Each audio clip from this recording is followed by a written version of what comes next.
ألهاكم التكاثر حتى زرتم المقابر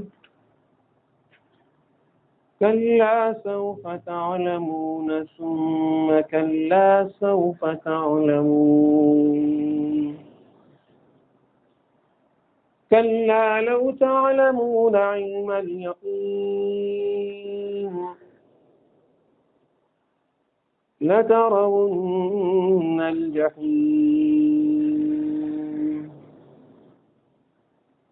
ثم لترونها عين اليقين ثم لتسألن يومئذ عن النعيم صدق الله مولانا العظيم وصدق رسوله النبي الكريم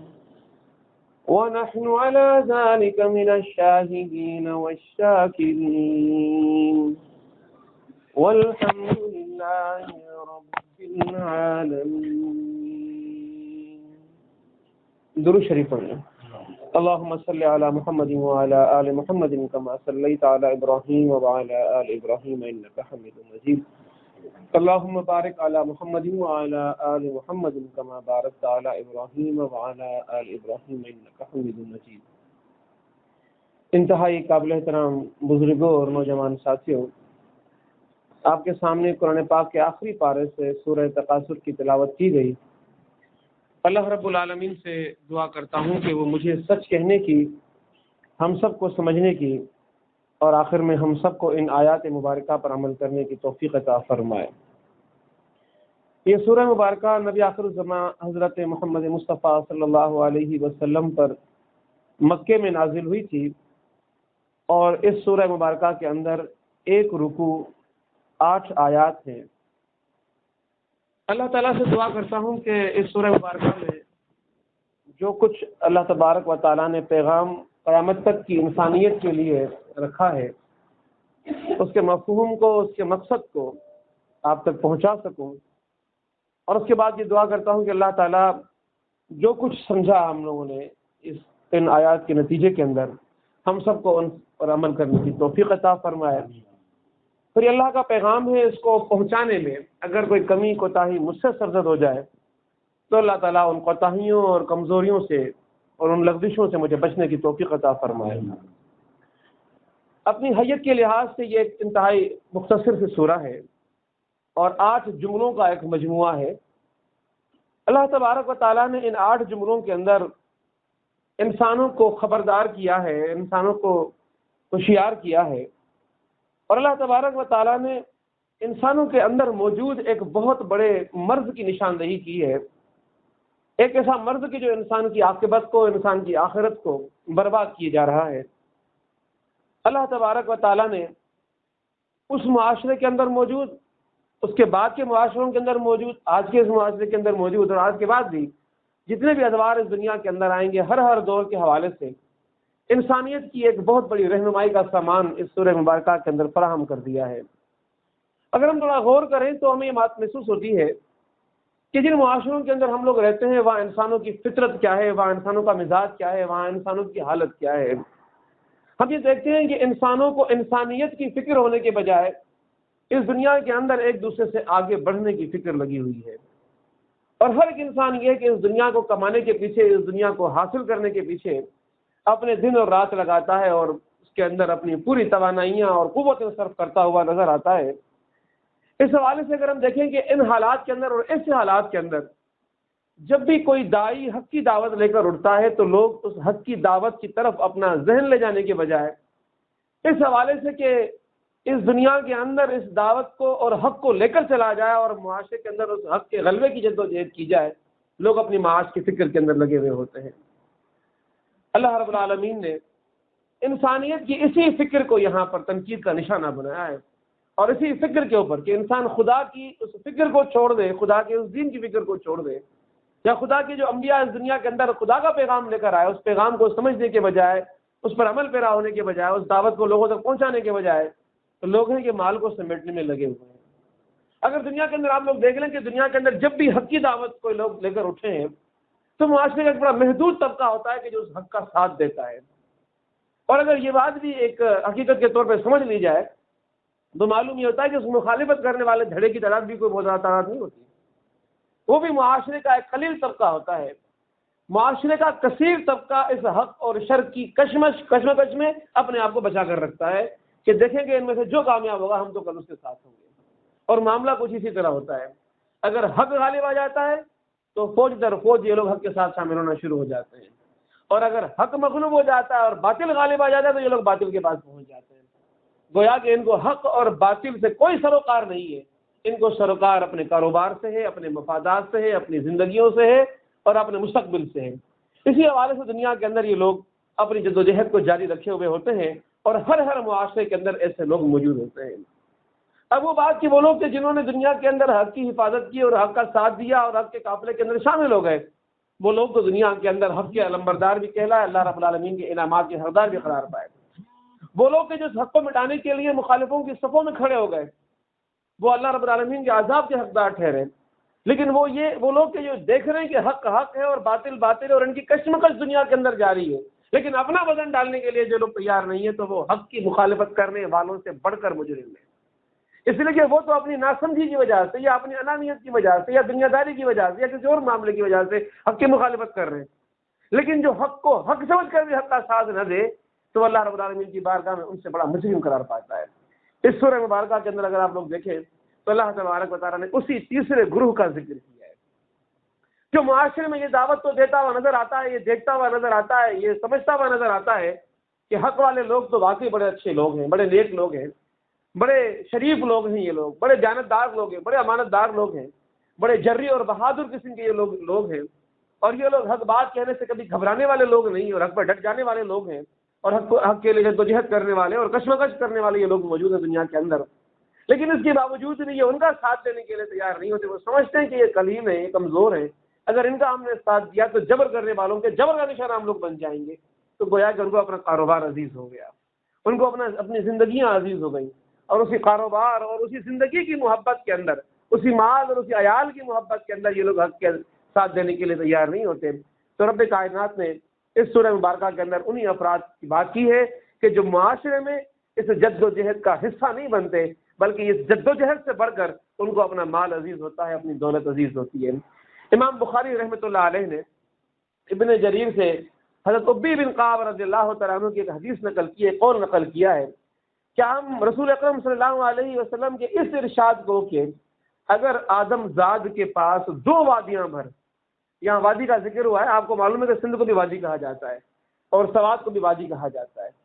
تو وادی بہت وسیع علاقے کو کہا جاتا ہے. اگر 2 وادیاں بھر مال ہو،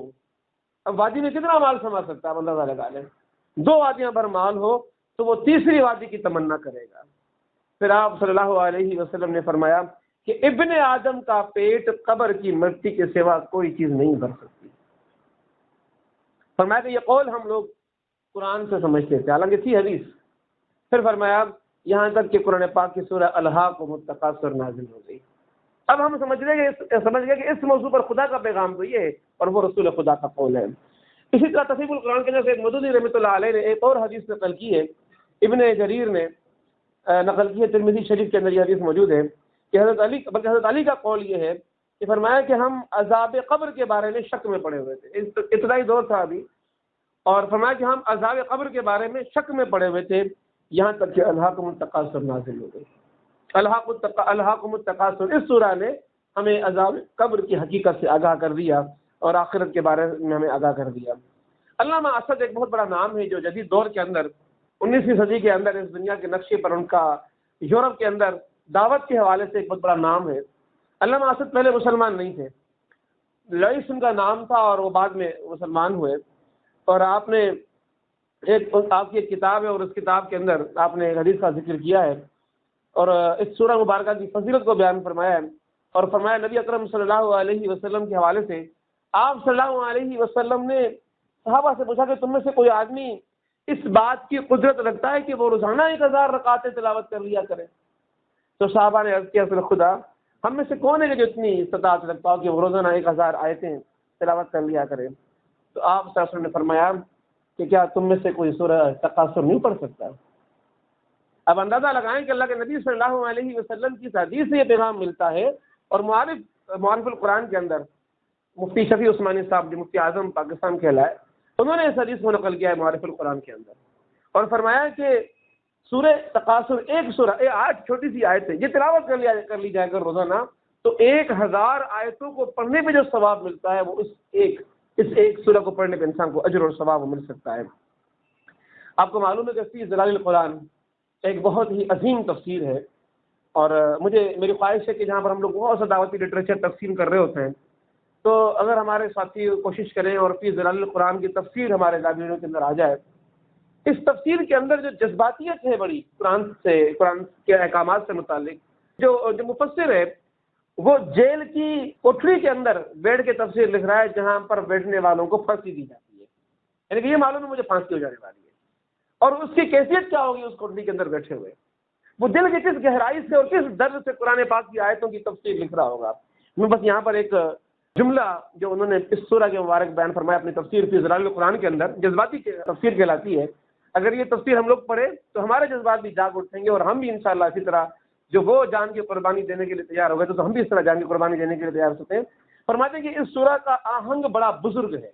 بزرگ کہتے ہیں کسی بلند چیز کو، بڑی چیز کو، پھر فرماتے ہیں کہ عمیق بھی ہے، بڑا گہرا بھی ہے، اس سورہ کا آہنگ بڑا بزرگ ہے، عمیق ہے اور خوف سے پر ہے۔ تو میں گویا کہ وہ ایک نذیر، آگاہ کرنے والے کی آواز ہے جو ایک اونچے مقام پر کھڑا اپنی آواز بلند کر رہا ہے اور ان لوگوں کو چیخ چیخ کر کہہ رہا ہے جو غافل ہیں، جو بے پرواہ ہیں، جو مدہوش ہیں اور جو نیند کی حالت میں ہیں، اور وہ ایک گہرے کھڈ میں گرا ہی چاہتے ہیں، ان کی آنکھیں بند اور ان کی حواس بند ہیں، وہ اتنی بلند آواز میں جتنا اس کے بس میں ہے چیخ چیخ کر کہہ رہا ہے کہ الہاکم التکاثر حتی زرتم المقابر، ہلاکت کے گڑھے کے اندر تم گرا ہی چاہتے ہو۔ یہ بات کون کہہ رہا ہے؟ وہ اللہ رب العالمین کی ذات کہہ رہی ہے۔ اور ان صورتوں کو اگر آپ پڑھ کے دیکھیں تو یہاں پر وہ جو اللہ کی محبت کے بارے میں کہا جاتا ہے نا کہ اللہ کی محبت ماں کی محبت سے بڑھ کر ہے، 79 مرتبہ ماں کی محبت سے بڑھ کر ہے، ایک درجہ ماں کی محبت اور 79 درجے اللہ کی محبت، تو اس کا اندازہ یہاں سے ہوتا ہے کہ اللہ رب العالمین اپنے غافل بندوں کو جو جہنم میں گرا چاہتے ہیں ان کو جہنم کی آگ سے بچانے کے لیے ان کو کس طرح خبردار کر رہا ہے، اور کس طرح اپنے پیغام کے اندر رب کائنات ان کو ہوشیار کر رہا ہے کہ اپنی زندگی کی روش کو تبدیل کر ڈالو۔ الحاق، ہلاکت کی بات کی گئی یہاں پر، اردو میں بھی ہلاکت کے لیے ہم ہلاکت کا لفظ استعمال کرتے ہیں، اور الہاکم التکاثر حتی کے معنی اردو میں بھی وہی ہے جو عربی کے اندر ہے، یہاں تک کہ زرتم، زیارت کرو گے، دیکھو گے جا کر تم مقابر،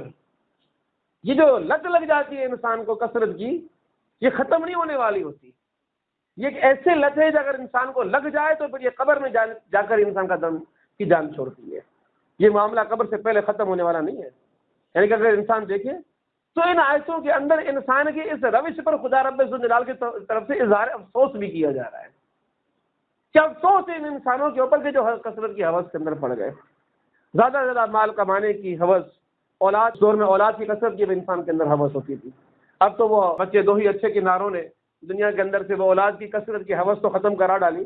اب وہ انسان اس بات سے ڈرتا ہے کہ بچے زیادہ نہ ہو جائیں، لیکن پچھلے ادوار کے اندر جب بھی قبیلے بڑے ہوتے تھے اور جنگیں ہوتی تھیں اور بزور قوت انسانوں کو فتح کیا کرتا تھا، افراد کی کثرت ایک بڑی نمایاں طور پہ محسوس کی جاتی تھی، کون سا قبیلہ بڑا ہے اور کون سا قبیلہ چھوٹا ہے، تو اس دور میں اس بات کو محسوس کیا جاتا تھا کہ اولاد کی کثرت ہونی چاہیے۔ پھر یہ مال کمانے کی کثرت، یہ کثرت کی حوث انسان کو غفلت میں ڈال دیتی ہے، اور کس غفلت میں ڈال دیتی ہے؟ اپنے رب سے غافل ہو جاتا ہے انسان، اپنے انجام سے غافل ہو جاتا ہے انسان، اپنی قبر سے غافل ہو جاتا ہے انسان، اور یہاں تک کہ انسان قبر میں جا پڑتا ہے۔ یہاں پر ذرا ایک مرتبہ پھر دیکھیں کہ کیا انداز ہے کہ جو سورہ کے اندر اختیار کیا گیا ہے رب کائنات کی طرف سے کہ الہاکم التکاثر حتی زرتم المقابر۔ میں ایک مرتبہ پھر فی ظلال القرآن کی طرف آپ کو لے جاؤں گا، بڑے خوبصورت الفاظ ہوتے ہیں فی ظلال القرآن کے اندر، فرماتے ہیں کہ اے بے پرواہ مدہوش لوگوں، اے غافلو جو مال اور اولاد اور دنیاوی ساز و سامان کو زیادہ سے زیادہ حاصل کرنے میں لگے ہوئے ہو، دھوکے میں ہو اور انجام جو قریب آ لگا ہے بے خبر ہو، ان چیزوں کو چھوڑ کے تم ایک ایسے تنگ کھڈ میں گرنے جا رہے ہو جہاں تم اس دنیاوی حوث کا موقع ہے، نہ اس دنیاوی حوث کا موقع ہے نہ تفاخر کا۔ جاگو، آنکھیں کھولو، دیکھو، کیونکہ الہاکم التکاثر حتی زرتم المقابر، تم ہلاکت کے گڑھے میں گرا چاہتے ہو۔ کثرت کی اس ہوس کے نتیجے میں تم ہلاک ہوا چاہتے ہو، یہاں تک کہ تم قبروں میں جا کے گرو گے۔ تفسیر القرآن کے اندر سید مودودی رحمۃ اللہ علیہ فرماتے ہیں کہ الہاکم لہو سے نکلا ہے، اور لہو کی تعریف کیا ہے؟ لہو سے مراد ہر وہ چیز ہے جس کی وجہ سے انسان غفلت کے اندر مبتلا ہو جائے۔ عربی زبان میں یہ لفظ ہر اس چیز کے لیے بولا جاتا ہے جس سے آدمی کی دلچسپی اتنی بڑھ جائے کہ وہ اس میں منہمک ہو کر دوسری اہم ترین چیزوں سے غافل ہو جائے۔ تو یہ انسان کی وہ ہوس ہے، اور یہ انسان کا وہ معاملہ ہے جو سامنے آتا ہے۔ اور تکاثر کثرت سے ہے، الہاکم التکاثر کثرت سے ہے، جس کے 3 معنی ہیں۔ سید مودودی رحمۃ اللہ علیہ نے اس کو الگ الگ کر کے دکھا دیا کہ اس کی 3 معنی ہیں۔ آدمی زیادہ سے زیادہ کثرت حاصل کرنے کی کوشش کرے کہ کثرت ہو جائے مجھے اولاد کے اندر، کثرت ہو جائے مجھے مال کے اندر، کثرت ہو جائے مجھے اولاد کے اندر، دنیا داری کے اندر، رتبے کے اندر، حیثیت کے اندر۔ دوسری، لوگ کثرت کے حصول میں ایک دوسرے سے بڑھ جانے کی کوشش کریں۔ اگر اس کی یہ بیماری اس حد تک رہتی تو اس سے دوسرے متاثر نہیں ہوتے، لیکن معاشرے میں اگر یہ جا کر دوسروں کو نشانہ بنائے اور دوسروں سے آگے بڑھنے کی کوشش کرے، دوسروں کو نیچا دکھانے کی کوشش کرے اور دوسروں کو نقصان پہنچا کر خود آگے بڑھنے کی کوشش کرے، تو معاشرے کے اندر ایک فساد برپا ہونا شروع ہو جاتا ہے، اور لوگ ایک دوسرے کے مقابلے میں اس بات پر فخر دیتا ہے کہ انہیں ایک دوسرے سے زیادہ کثرت حاصل ہے۔ تو یہ کثرت کے معنی ہیں۔ اور پھر ایک بات دیکھیں کہ یہاں پر فرمایا گیا کہ الہاکم التکاثر حتی زرتم المقابر۔ یہاں یہ جو ہلاکت کی بات کی گئی ہے تو اس کو کھلا چھوڑ دیا گیا ہے کہ کس معاملے میں ہلاکت ہوگی، کس قدر ہلاکت ہوگی، کس حوالے سے ہلاکت ہوگی، اس کی کوئی وضاحت نہیں کی گئی۔ الحاق کے مخاطب جو ہے وہ محدود نہیں ہے کہ اس حوالے سے جو کثرت کی حوث میں ہوں گے تو وہ ہلاک ہو جائیں گے، اس حوالے سے جو کثرت میں ہوں گے تو وہ ہلاکت میں ہوں گے۔ تو وہ حوالہ جو ہے وہ اللہ رب العالمین نے کھلا چھوڑ دیا ہے کہ ہر وہ حوالہ کہ جس کے نتیجے میں ہم دنیا سے محبت کرنا لگ جائے اور آخرت سے غافل ہو جائے، تو اب وہ کثرت کے جو دنیا کے مقابلے کے اندر آ جائے، وہ ہوس کے جو دنیا کے آخرت کے مقابلے کے اندر آ جائے، اس پوری کی پوری کثرت کو، تمام دائروں کی ان کثرتوں کو یہاں پر سمجھ دیا گیا ہے اور یہاں بیان کر دیا گیا ہے۔ تکاثر نے لوگوں کو اپنے اندر منہمک کر کے کس چیز سے غافل کر دیا؟ اس لیے اس کے مفہوم میں بڑی وسعت پیدا ہو گئی ہے، اور وہ وسعت سمجھنے کے لیے ہمیں دنیا کے اندر ایک بات کو سمجھنا ہوگا کہ دنیا کے اندر معیارات تبدیل ہو گئے۔ آج بھی دنیا کے اندر ہم دیکھتے ہیں کہ دنیا کا معیار کیا ہے۔ آج دنیا کے اندر معیار زندگی کی فکر ہے لوگوں کو کہ آج اگر میرا معیار یہ ہے کہ میں ایسے گھر کے اندر رہتا ہوں تو کل ایسے گھر میں رہوں، آج اگر میں ایسی سواری پہ سفر کرتا ہوں تو کل ایسی سواری پہ سفر کروں، آج اگر میری آمدنی یہ ہے تو کل میری آمدنی ایسی ہو۔ تو انسان ان حوالوں سے کثرت کے اندر بڑھ گیا ہے، اور یہ کثرت معیار زندگی سے متعلق ہے، پہننے سے متعلق ہے، کھانے سے متعلق ہے، یہاں تک کہ انسان دوستوں کے لیے بھی معیارات مقرر کرتا ہے۔ یعنی کہ میں ایک دوست کے گھر پر گیا تو اس نے میرے ساتھ ایک اور بندہ تھا، جب میں وہاں چلا گیا تو اس نے مجھے بٹھایا، خدمت کی، سب کچھ کیا۔ جب میں نکلنے لگا تو اس نے کہا ذرا میرے طرف آ جائے، میں واپس آ گیا، اس کی طرف پلٹ گئے تو تنہائی کے اندر اس نے مجھے کہا کہ تم کس کو اپنے ساتھ لے کر آئے ہو؟ آج تمہاری وجہ سے میں نے اس کو اپنی بیٹھک کے اندر بٹھایا ہے، ورنہ ایسے لوگوں کو تو میں اپنے منہ بھی نہیں لگاتا۔ اور میں حیران ہو گیا کہ یہ کیسی بات کر رہا ہے وہ بھی ایک انسان ہے اور وہ بھی ایک معاشرے کا اہم فرد ہے، پڑھا لکھا آدمی، سلجھا ہوا آدمی ہے، لیکن وہ بندہ سمجھتا ہے کہ مجھے کس بندے کو اپنی بیٹھک میں بٹھانا چاہیے اور کس میں نہیں بٹھانا، کس کو نہیں بٹھانا چاہیے۔ تو میرے بیٹھک میں بیٹھنے والے انسان کا معیار بھی ایسا ہونا چاہیے، جس سے میں گفتگو کروں اس گفتگو کرنے والے فرد کا معیار بھی ایسا ہونا چاہیے۔ آج ایک صاحب کہہ رہے تھے کہ میں ایک صاحب کے آفس میں گیا، اندر گیا اور کرسی پڑی تھی، بیٹھ گیا، تو آفیسر صاحب ناراض ہو گئے کہ تم کیسے بدتمیز آدمی ہو، میں نے تمہیں بیٹھنے کے لیے کہا، تم آدمی بیٹھ گئے میرے سامنے۔ اگر سر آپ آفس کے اندر بیٹھے ہوئے، آفیسر کا کام ہوتا ہے کہ لوگ اس آ کے بات کرتے ہیں، اور میں آپ کے سامنے اگر بیٹھ گیا تو میں نے کون سا جرم کر لیا کہ تم بدتمیز ہو، تم یہ کر رہے ہو؟ تو اس طرح چیخنا اور چلانا اور اس طرح کے معاملات، اسی طرح کا معاملہ دنیا کے اندر ہم دیکھتے ہیں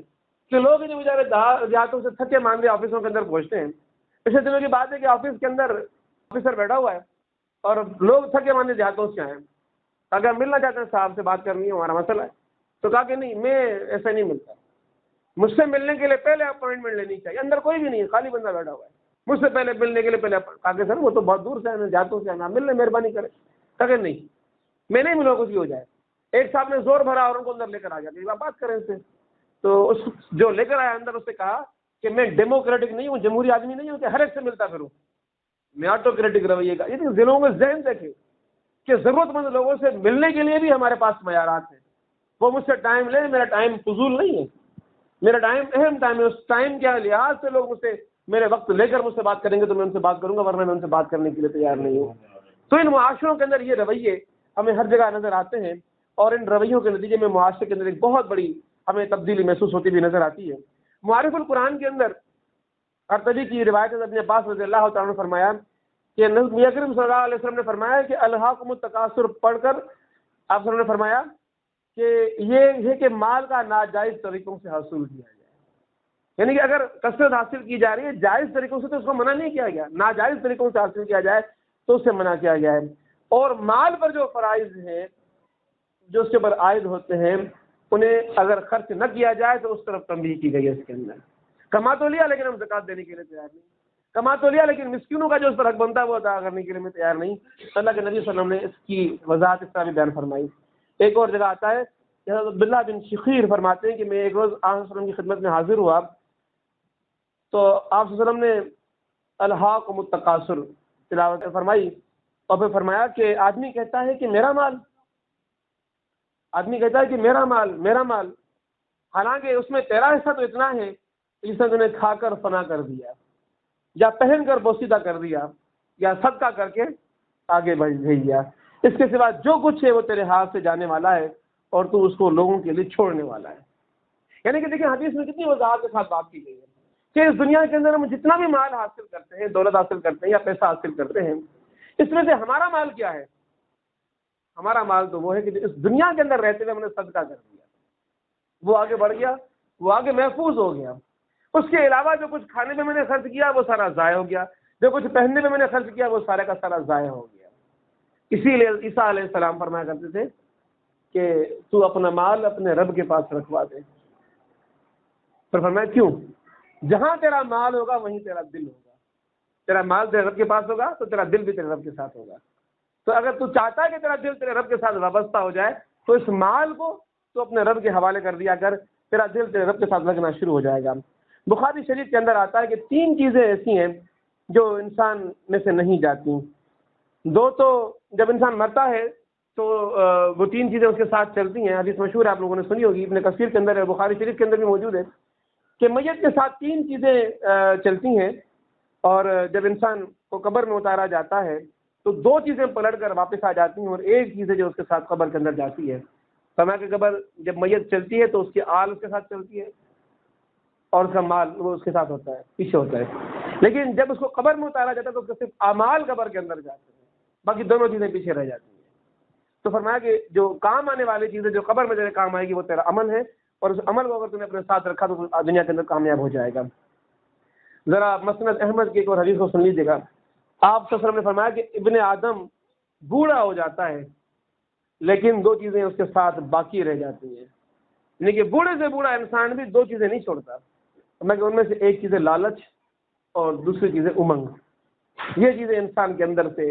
ختم نہیں ہوتی، یہ ساتھ رہتی ہیں، مرتے دم تک ساتھ رہتی ہیں۔ اب دیکھیں ذرا اس پوری آیت کو جو میں 2 آیتیں آپ کے سامنے پڑھی کہ الہاکم التکاثر حتی زرتم المقابر، ہلاکت میں پڑ گئے وہ تمام کے تمام لوگ کہ جو انہوں نے کثرت کے نتیجے میں دنیا کے اندر جد و جہد کی اس دنیا کو سمیٹنے کی، اور یہ بیماری بری طریقے سے ان کو لگی کہ ان کو پتہ نہیں چلا، ان کی عمر پوری کی پوری اس کام کے اندر لگ گئی یہاں تک کہ وہ قبروں میں جا گرے۔ تو یہ وہ بیماری ہے جس کا اشارہ یہاں پر کیا گیا ہے، لیکن یہ معاملہ کوئی چھوٹا معاملہ نہیں ہے۔ رب کائنات نے فرمایا کہ کلا سوف تعلمون، ہرگز نہیں، تم جلد ہی جان جاؤ گے۔ ثم کلا سوف تعلمون، ہم پھر یہ کہتے ہیں کہ تم جلد ہی جان جاؤ گے، ان قریب تم جان جاؤ گے۔ اللہ تبارک و تعالیٰ نے یہاں پر ذرا دیکھیں کہ ان قریب کا لفظ اختیار کیا ہے۔ یہاں پر رب کائنات نے کلا سوف تعلمون ثم کلا سوف تعلمون، یعنی کہ تمہاری اس دنیا کی کو سمیٹنے کی جو جد و جہد ہے اس کا انجام اب تم سے دور نہیں رہا، وہ عذاب قبر اب تم سے دور نہیں رہا، وہ جہنم کی ہولناکیاں اب تم سے دور نہیں رہیں، تم ان قریب ان جہنم کی ہولناکیوں کے اندر، اس جہنم کے عذاب کے اندر ڈال دیے جاؤ گے۔ اس ہولناک قبر کا، اس ہولناک انجام عذاب کا تم ان قریب معائنہ کرنے والے، اس کا مزہ چکھنے والے ہو۔ قرآن اس ہولناک انجام کو جو قبروں میں جانے کے بعد سامنے آئے گا عمیق اور سنجیدہ لہجے میں بیان کر کے ان کے دلوں پہ ضرب لگا رہا ہے کہ جو اس دنیا کی محبت کے اندر غرق ہے۔ پھر اسی بات کو انہی الفاظ اور اسی درد اور اسی خوف کے لہجے میں دہراتا ہے کہ کلا سوف تعلمون، ہرگز نہیں، تم جلدی جان جاؤ گے۔ ابن کثیر نے فرمایا کہ اللہ تعالیٰ دھمکاتے ہوئے 2 مرتبہ کہتا ہے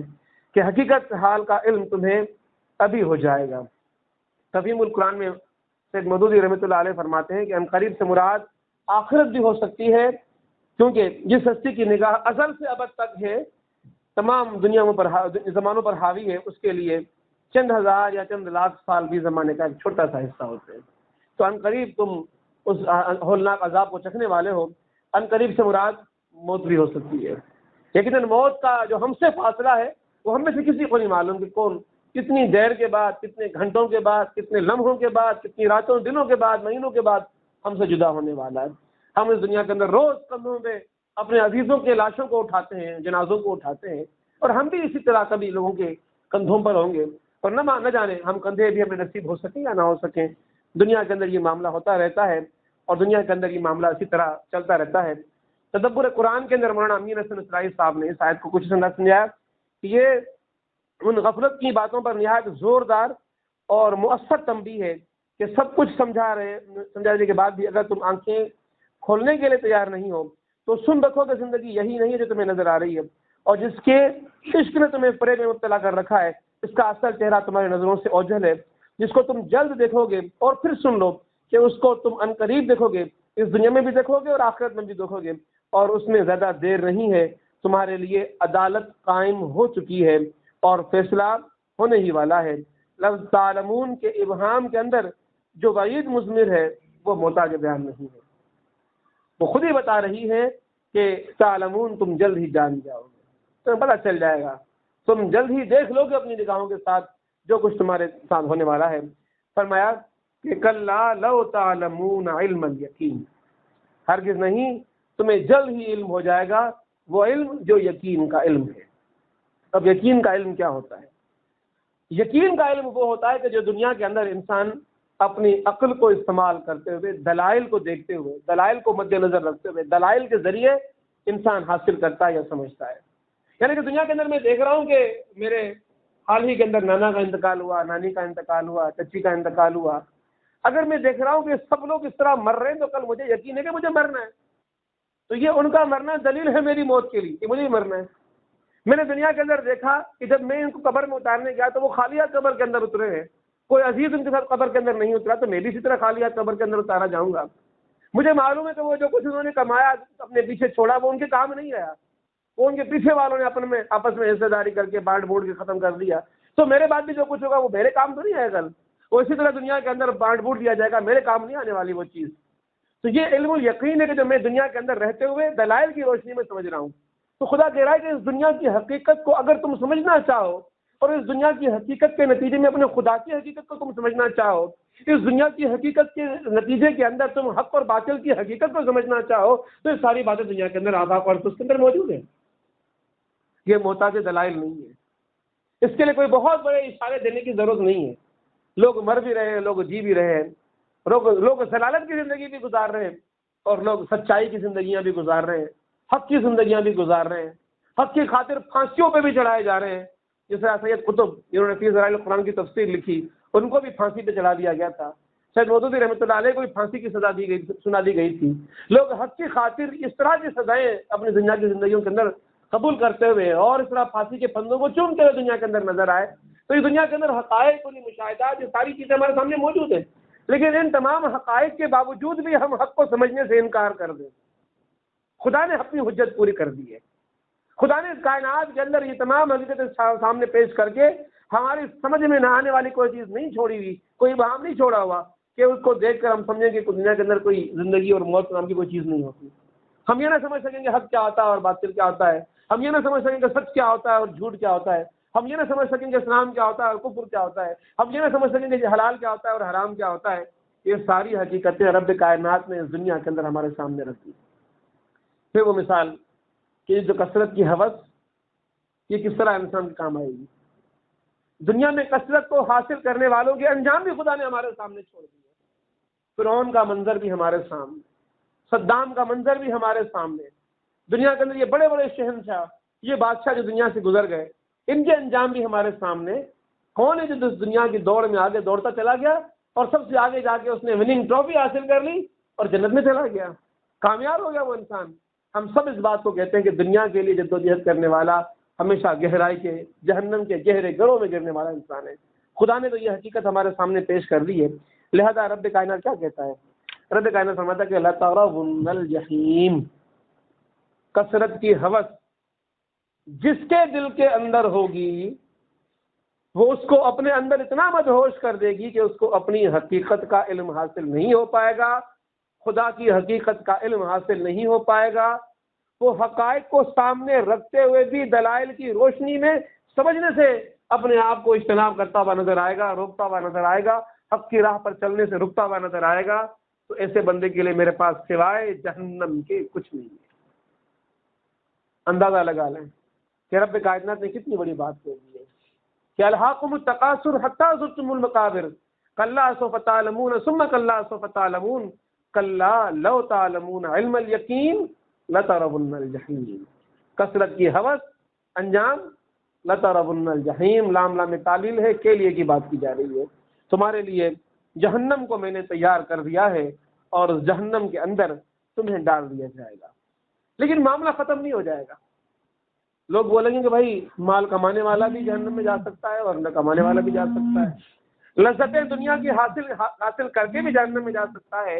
اور لذتیں حاصل نہ کر کے بھی انسان جہنم میں جا سکتا ہے، تو کیوں نہ لذتیں حاصل کر کے جہنم میں چلے جائیں؟ یہ بھی لوگوں کے اندر ایک ذہن موجود ہے، اگر میں اچھا نہیں ہوں، میں نیک نہیں ہوں، میں نمازی نہیں ہوں، میں حق میں چلنے والا نہیں ہوں، تو ٹھیک ہے میں برا ہوں، اب برا ہوں تو پھر برائی کا کوئی پیمانہ تو نہیں ہے، لہٰذا میں برائی کے اندر جتنا گہرائی کے اندر چلا جاؤں وہ کم ہے، اور لوگ برائی کے اندر اپنے آپ کو چھوڑ دیتے ہیں۔ اب جو جس قدر ہو سکے برائی ہمارے گرد آ جائے، پھر شراب بھی ان کے پاس آ جائے، پھر زنا بھی ان کے پاس آ جائے، پھر دنیا کی ہر برائی ان کے اندر آ جائے، وہ کسی برائی کو اپنے لیے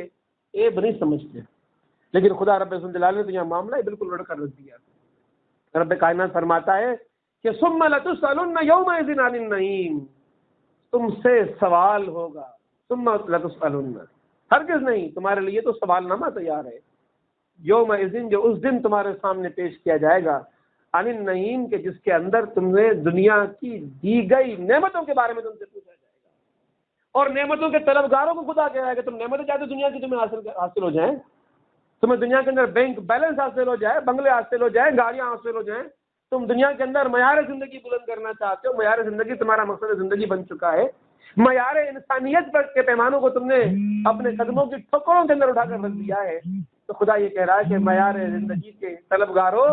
معیار انسانیت سے گرنے والوں، اس بات کو سن لو کہ تمہیں دنیا کے اندر جو کچھ دے دیا جائے گا، ہر اس چیز کے بارے میں تم سے قیامت کے روز سوال کیا جائے گا۔ اور یہ ایک ایسی آیت ہے کہ یہ اگر صحیح بات ہے کہ دل سے اس کو سمجھا جائے تو یہ آیت انسان کے پورے وجود کو جو ہے وہ حیران کر کے رکھ دیتی ہے۔ ذرا آپ آیات کے تسلسل کو ذرا دوبارہ دیکھیے گا، الہاکم التکاثر حتی زرتم المقابر کلا سوف تعلمون ثم کلا سوف تعلمون کلا لو تعلمون علم الیقین لترون الجحیم ثم لترونها عین الیقین۔ عین الیقین، اب عین الیقین کی بات رب کائنات نے یہاں کی ہے، وہاں علم الیقین کی بات رب کائنات نے کی تھی۔ علم الیقین کی بات میں نے کہا تھا کہ انسان اپنے عقل کو استعمال کرتے ہوئے دلائل کے ساتھ حقیقت کو سمجھنے کی جو کوشش کرتا ہے اس کو علم الیقین کہا جاتا ہے، اور عین الیقین انسان اپنی آنکھ سے اپنے انجام کو دیکھے تو اس کو عین الیقین کہا جاتا ہے۔ لترون الجحیم کے بعد جہنم کی بات کی گئی اور اس کے بعد عین الیقین کی بات کی گئی کہ جب تم جہنم میں ڈال دیے جاؤ گے تو اپنی حقیقت کی نگاہوں سے اپنے اس انجام کو تم ہوتا ہوا دیکھو گے کہ تمہیں اس کثرت کی ہوس کے نتیجے میں کس ہولناک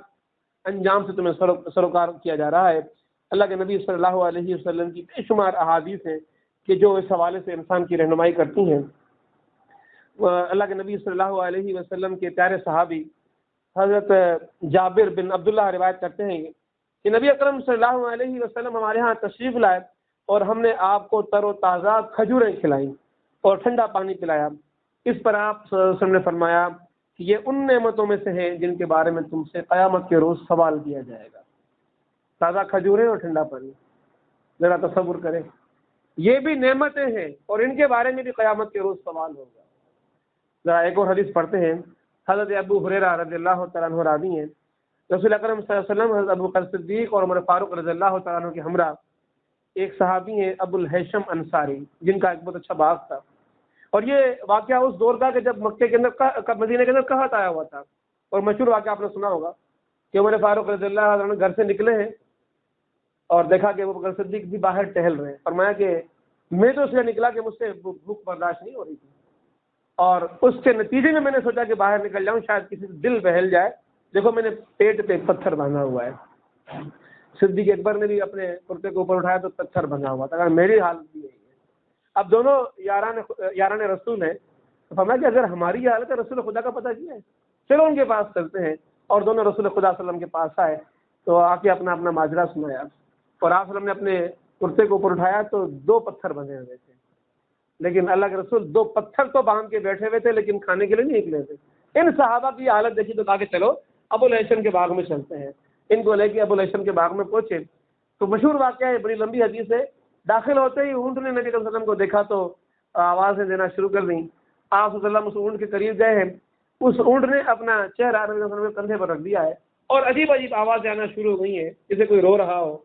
اور اللہ کے نبی صلی اللہ علیہ وسلم نے اس کی پوری بات غور سے سنی ہے اور اس کے بعد ابو الہیثم کو بلایا اور ڈانٹا ہے اس کو. یہ شکایت کرتا ہے کہ تم اس سے اتنا کام لیتے ہو اور اسے تم کھانے کے لیے نہیں دیتے، اس کو تم پینے کے لیے نہیں دیتے. تو جانوروں کی بھی فکر اللہ کے رسول صلی اللہ علیہ وسلم کو. اس کے بعد جا کر بیٹھتے ہیں اور بیٹھنے کے بعد اللہ کے نبی صلی اللہ علیہ وسلم کے سامنے ابو الہیثم خوشی سے دوڑے ہوئے جاتے ہیں، کھجور کے درخت پہ چڑھ کے وہاں سے کھجوروں کا خوشہ توڑ کے لاتے ہیں اور سامنے رکھا جاتا ہے. آپ سے پوچھتے ہیں کہ آپ نے یہ خوشہ لا کے کیوں چھوڑا، آپ کھجوریں توڑ کے لاتے؟ فرمایا کہ نہیں، میں اس لیے لایا کہ آپ اپنی مرضی سے کھجوریں سے توڑ کے کھائیں. اور اب کھجوریں کھائی جا رہی ہیں اور پانی کنویں سے تازہ نکالا گیا ہے، ٹھنڈا پانی ہے وہ سامنے رکھا گیا ہے اور سیدنا ابوبکر صدیق، عمر فاروق یہ کھا رہے ہیں. اتنے میں اللہ کے نبی صلی اللہ علیہ وسلم کی آواز آتی ہے کہ یہ ہیں وہ نعمتیں جن کے بارے میں قیامت کے روز تم سے پوچھا جائے گا. صدیق اکبر رضی اللہ تعالیٰ عنہ کے ہاتھ سے لقمہ وہ کیا کہتے ہیں کھجور ٹوٹ گئی ہے اور فرمایا کہ رسول خدا ان چیزوں کے بارے میں قیامت کے روز پوچھا جائے گا، یہ کھجور، یہ ٹھنڈا پانی. فرمایا کہ ہاں تمہیں دنیا کے اندر جو کچھ اللہ رب العالمین کی طرف سے حاصل ہوتا ہے، ملتا ہے، اس کے بارے میں تم سے قیامت کے روز سوال کیا جائے گا. اور معاملہ کچھ اس طرح ہے کہ آپ صلی اللہ علیہ وسلم نے فرمایا کہ ہاں صرف 3 چیزوں کی پرسش نہیں ہوگی. پردہ پوشی کے لائق کپڑا، چلیے یہ اللہ کا حکم ہے کہ اپنا شرمگاہوں کی حفاظت کرو. بھوک روکنے کے قابل ٹکڑا، اور سردی گرمی میں سر چھپانے کے لیے مکان. یہ مسند احمد کی حدیث ہے، اس کا آخری صحیح میں نے آپ کے سامنے پیش کر دیا. ایک واقعہ آتا ہے کہ عبد الرحمن بن عوف رضی اللہ عنہ اپنی عمر کے آخری حصے کے اندر اپنے اولاد کے ساتھ، اب بڑی عمر ہو گئی ہے، 80 سال سے اوپر کی عمر ہے، موجود ہیں. رمضان کا مہینہ آیا تو اولاد بڑا خوش ہوا کہ ابو کو خدمت کی جا سکتی ہے. دسترخوان بچھا دیا اور طرح طرح کے طعام رکھ دیے. اور عبد الرحمن بن عوف آئے، بڑے سخی صحابی تھے، اللہ تعالیٰ نے بڑا خرچ کیا ہے. سامان دسترخوان پہ رکھا گیا، طعام دسترخوان پہ رکھے گئے. تو جب دسترخوان پہ بیٹھے تو رونا شروع کر دیا. اولاد پریشان ہو گئی، ابو ہم سے کوئی کمی رہ گئی، کوئی کسر رہ گئی ہم سے. تاکہ نہیں، وہ جو اللہ کے رسول کا ہم نے ساتھ دیا تھا مشکل حالات کے اندر ساتھ، بدر کے اندر ساتھ، احد کے اندر ساتھ، وہ تو اس لیے دیا تھا کہ اس کا اجر ہمیں قیامت کے روز چاہیے. کہیں ایسا تو نہیں ہے کہ اس اجر کے نتیجے میں یہ دنیا کے اندر وہ اجر ہمیں لوٹا دیا جا رہا ہے اور قیامت کے اندر ہم لوگ خالی ہاتھ رہ جائیں. دیکھیں مومن کی فطرت کیا ہے. اگر مومن کو نعمت ملتی ہے تو پریشان ہو جاتا ہے کہ یہ نعمت تو مجھے نہیں چاہیے، مجھے تو نعمتیں دنیا کے اندر نہیں آخرت کے اندر چاہیے. مجھے وہ انعامات جنت کی صورت کے اندر چاہیے، مجھے تو وہاں پر باغوں کی صورت میں چاہیے، جنت کے درجات کی صورت میں چاہیے، جنت کی نہروں کی صورت میں چاہیے، وہاں کے شہد اور وہاں کے دودھ کی صورت میں چاہیے. کہ دنیا کے اندر اگر مجھے لوٹا دیا گیا میرا اجر اور میرا بدلہ تو میں تو بڑا بدنصیب انسان. تو رو رہے ہیں وہاں پر بیٹھے ہوئے. تو یہ کیفیت مومنین کی ہوتی ہے اور اس حالت سے ہمیں دیکھنا چاہیے کہ ہم دنیا کے اندر کس طرح کا رویہ دنیا کے اندر رکھیں. بخاری شریف کی ایک حدیث ہے، آپ صلی اللہ علیہ وسلم فرماتے ہیں کہ قیامت کے دن کوئی آدمی اپنی جگہ سے سرک نہ سکے گا، ایک قدم بھی آگے پیچھے نہیں ہٹ سکے گا جب تک 5 سوالوں کا جواب نہ دے دے. فرمایا کہ عمر کن کاموں میں گزاری، یہ سوال ہوگا اللہ رب العالمین کی طرف. عمر بچپن سے لے کر موت تک. جوانی اگلا سوال ہوگا جوانی کے بارے میں، جوانی یعنی کہ شباب کی قوتیں کن کاموں کے اندر خرچ کی، مال کہاں سے حاصل کیا. لیکن مال حاصل کرنے آزاد نہیں چھوڑ دیا گیا انسان کو کہ جہاں سے دل چاہے مال حاصل کرتے رہو. اس کے بھی جائز حدود اور راستے بتا دیے گئے، کہاں سے حاصل کیا سوال ہوگا. اگر میں نے ناجائز حاصل کیا تو مجھ سے سوال ہوگا، اگر میں نے اپنی ڈیوٹی پہ رہتے ہوئے ڈیوٹی کو صحیح طریقے سے سر انجام نہیں دیا تو خدا کو جواب دینا ہے، کیونکہ اس ڈیوٹی کے بدلے میں اجرت لے رہا ہوں، اور اجرت اگر میں صحیح نہیں لے رہا، ڈیوٹی اگر صحیح نہیں کر رہا تو وہ میرے لیے حرام ہو رہی ہے۔ اور فرمایا کہ جو مال کمایا اسے کہاں خرچ کیا، انہیں کہاں خرچ کیا کے بارے میں بھی سوال ہوگا، انسان خرچ کرنے کے اندر بھی آزاد نہیں چھوڑا، جو علم اللہ رب العالمین نے عطا کیا اس پر کس حد تک عمل کیا۔ یہ پوری اس سورہ مبارکہ کی حقیقت ہے،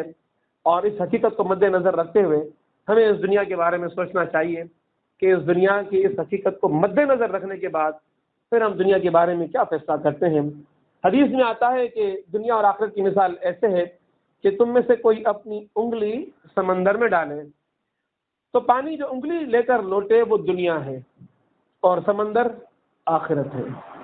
اب کثرت کی ہوس اس سمندر سے محروم کر رہی ہے، انگلی میں لگا ہوا پانی ہمیں دے رہی ہے، تو ہمیں سوچنا چاہیے کہ جو پانی انگلی پہ لگا ہے اس کے لیے دنیا کی زندگی گزارے یا اس پورے سمندر کے لیے گزارے جو مومن کی منتظر ہے اس جنت کی صورت کے اندر۔ ایک اور حدیث میں آتا ہے کہ تم مدت کو، تم موت کو کتنی دور سمجھتے ہو؟ صحابہ نے عرض کیا ہم سمجھتے ہیں کہ اب نماز پڑھی تو پتہ نہیں اگلی نماز پڑھنا نصیب ہو گیا نہیں۔ آپ صلی اللہ علیہ وسلم فرمایا کہ اتنا دور؟ میں تو سمجھتا ہوں کہ جو سانس اندر گیا ہے باہر بھی آئے گا یا نہیں، اور جو سانس باہر آیا ہے اندر لے جانا نصیب ہوگا یا نہیں۔ میری کیفیت تو یہ ہے۔ پھر ایک اور آخری واقعہ میں آپ کو سناؤں گا۔ یہ واقعہ شیخ سعدی رحمۃ اللہ علیہ کی حکایات کے اندر آتا ہے۔ ایک بار آپ اپنے ایک دوست سے ملنے کے لیے گئے تو اس کے گھر میں بڑی افراتفری کا ماحول تھا، بیوی بچے سب بھاگے دوڑے پھر رہے تھے۔ آپ نے پوچھا کہ کیا بات ہے؟ دوست نے جواب دیا کہ مجھے آج بادشاہ وقت نے بلایا ہے تو اس کی تیاری کر رہا ہوں، بچے کچھ کام کے لیے دوڑ رہے ہیں، بیوی کسی کام کے لیے بھاگ دوڑ کر رہی ہے، کپڑوں کے لیے، خوشبو کے لیے، جوتوں کے لیے، اتنا اہتمام ہو رہا ہے، بادشاہ وقت نے بلایا۔ تو شیخ سعدی نے فرمایا کہ اس ایک دن اس کائنات کے بادشاہ نے بھی بلایا ہے، کیا اس کی تیاری بھی کی ہے؟ ذرا سوچ لیں گے، دنیا میں کوئی بلا لے تو ہم کتنی تیاریاں کرتے ہیں، کتنا اس کے لیے اہتمام کرتے ہیں۔ اللہ رب العالمین کا بلاوا ہمارے پاس موجود ہے، ہمیں اپنے رب کے پاس چلنا ہے۔ میں نے یہ روداد قفص علی گیلانی صاحب نے کتاب لکھی ہے، اور اس کتاب کے اندر آپ نے ایک واقعہ اس کے پہلے ہی باب کے اندر تحریر کیا ہے، اور انسان کو چونکا دینے کے لیے وہ کافی ہے۔ فرماتے ہیں کہ ایک شخص نے ایک خواب دیکھا اور پھر وہ ایک بزرگ کے پاس پہنچا اور کہا کہ مجھے اس خواب کی تعبیر سنائیں۔ اگر میں نے خواب میں دیکھا کہ میں ایک صحرا کے اندر ہوں، بیابان ہے، کوئی مجھے عمارت نظر نہیں آ رہی، کوئی درخت مجھے نظر نہیں آ رہا، کہ اچانک میں نے دیکھا کہ میرے پیچھے ایک شیر دوڑ رہا ہے۔ شیر کو اپنے پاس آتا ہوا دیکھ کر میں نے بھی دوڑ لگائی۔ اب کوئی مجھے چھت میسر نہیں ہے، اونچائی میسر نہیں ہے، درخت میسر نہیں کہ میں اپنے آپ کو بچا سکوں۔ کچھ ہی آگے ایک کنواں تھا، اس کنویں کے اندر ایک بیل، جو بیل بوٹے ہوتے ہیں نا، بیل اندر جا رہی تھی، تو بس میں نے اسی کو غنیمت سمجھا اور میں اس کے اندر اس بیل کو پکڑ کے اندر اتر گیا۔ نیچے نگاہ ڈالی تو وہاں پر اژدہا موجود تھا کنویں کے تہہ میں۔ اب باہر نکل رہا ہوں تو شیر کھا رہا ہے، نیچے اتر رہا ہوں تو اژدہا کھا رہا ہے۔ اتنے میں تو پرندے آ کر اس بیل کی ٹہنی پر بیٹھ گئے اور اس کو آ کر کاٹنے لگ گئے۔ میری آنکھ کھل گئی، میں اس کی تعبیر پوچھنے آیا ہوں۔ تو اس بزرگ نے فرمایا کہ مجھے شیر تمہارے پیچھے دوڑ رہا ہے، یہ ملک الموت ہے، جو کسی بھی لمحے تمہیں اندھ دبوچیں گے۔ یہ تمہاری موت ہے جو تمہارے پیچھے آ رہی ہے، تم کتنا ہی بچنا چاہو اس سے نہیں بچ سکتے۔ اور وہ کنواں اور اس کے اندر اژدہا، یہ تمہاری قبر ہے جس میں تم گرا ہی چاہتے ہو۔ اور وہ جو بیل اس کے اوپر پرندہ جو اس کو کاٹ رہا ہے، یہ تمہاری زندگی ہے، اور جب تک یہ کٹے اس وقت تک تم زندہ ہو، اس کے بعد تمہیں اس قبر کے پیٹ میں جانا ہو۔ تو خدا کی طرف سے تمہیں یہ پیغام دے دیا گیا ہے کہ اپنی زندگی کے اندر اپنی موت کی حقیقت کو سمجھتے ہوئے اپنی زندگی کی روش کو تبدیل کرو۔ تو مجھ میرے دوستوں اور بھائیوں، اس حوالے سے کئی احادیث ہیں، کئی واقعات ہیں، اور انسان گفتگو کرنے بیٹھے تو یہ گفتگو نہ ختم ہونے کا ایک پورا سلسلہ بن جاتی ہے۔ اور پوری بات ہے جو سمجھ میں آنا چاہے، انسان اگر سمجھنا چاہے تو سمجھ سکتا ہے کہ دنیا کے اندر اگر ہم نے ہوس کرنی ہے تو وہ ہوس نیکیوں کی ہوس ہونی چاہیے۔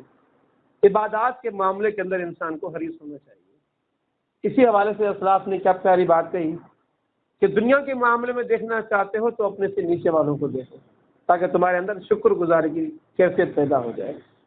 اور اگر آخرت کے معاملے میں دیکھنا چاہتے ہو تو اپنے اوپر والوں کو دیکھو، یہ عبادات میں تم سے آگے ہے، ان جیسا بننے کی کوشش کرو۔ بس یہی بات اگر ہمیں سمجھ میں آ جائے تو یہ پوری بات، یہ پورا پیغام ہم سمجھ سکتے ہیں۔ لیکن جو اصل پیغام داعیان حق کے لیے ہے، جو حق کو سمجھ چکے ہیں، ان کو ذرا سوچنا چاہیے کہ ان کا حصہ دعوت حق میں کتنا ہے۔ کہیں وہ تیسری پارٹی تو نہیں ہے جو منتظر ہے اس کے کہ دیکھیں گے کون غالب آتا ہے۔ ہمارا وزن تو اس وقت شمار کیا جائے گا جب جیتنے والے کا اعلان ہو جائے گا، تو ہم جیتنے والے کے جلوس میں شامل ہو جائیں گے اور ہم بھی جیتے ہوئے لوگ شمار ہوں گے۔ قرآن نے تو حقیقت واضح کر دی، جب بھی کائنات کے اندر، دنیا کے اندر حق و باطل کی کشمکش برپا ہو جائے تو کامیاب تو وہی ہیں کہ جو حق کا ساتھ دیں، اور اس کے بعد جو عذاب کے حقدار ہیں وہ جو اس حق کا راستہ روکیں، مد مقابل کھڑے ہو جائیں۔ لیکن ان سے بھی بڑھ کر جو اللہ کے عذاب کے حقدار بننے والے ہیں، وہ حق کو حق سمجھ کر حق کے لیے جد و جہد نہ کرنے والے لوگ ہیں۔ تو کہیں ہمارا معاملہ ان کی طرح کا نہ ہو جائے کہ اس معاشرے میں اس حق کے غلبے کی جد و جہد میں ہماری جد و جہد شامل نہ ہو سکے۔ اللہ تعالیٰ ایسی جد و جہد کرنے کی ہم سب کو توفیق عطا فرمائے۔ اقول قولی ھذا استغفر اللہ لی ولکم ولسائر المسلمین فاستغفروہ انہ ھو الغفور الرحیم۔